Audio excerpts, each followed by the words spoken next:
As the United States is getting ready to celebrate 250 years of history, I actually want to share a fun fact that a lot of American citizens should know about.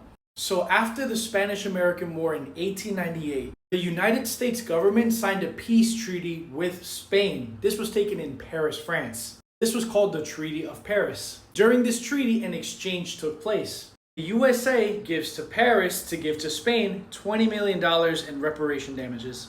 And in exchange, Spain gives over to the United States, Puerto Rico, Guam, and the Philippines. If you look at these images right here, everybody is signing this treaty.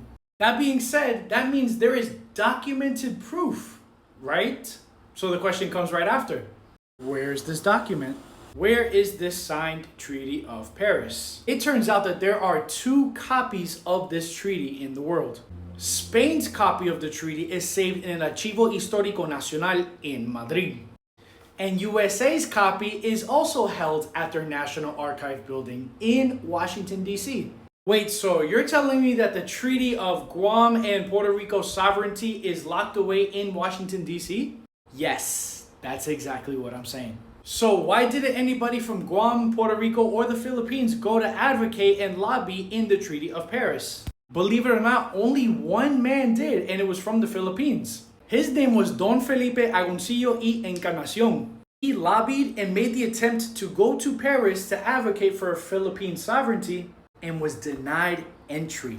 The people that were signing the treaty prevented him from entering and having a say about Philippines sovereignty. So even if the people of Puerto Rico and Guam made the attempt to try to advocate for their sovereignty during the Treaty of Paris, they still would have been denied.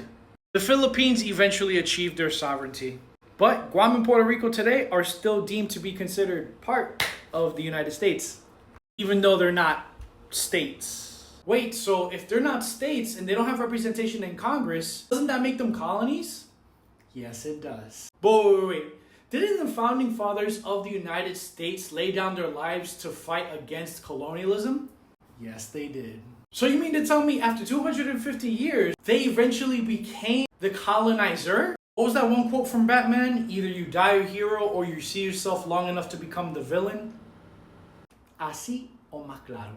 It's funny how a revolution against colonialism grew into a nation that still holds colonies. 250 years later, and Puerto Rico and Guam remain the reminders that freedom isn't really freedom when it's selective. USA! USA!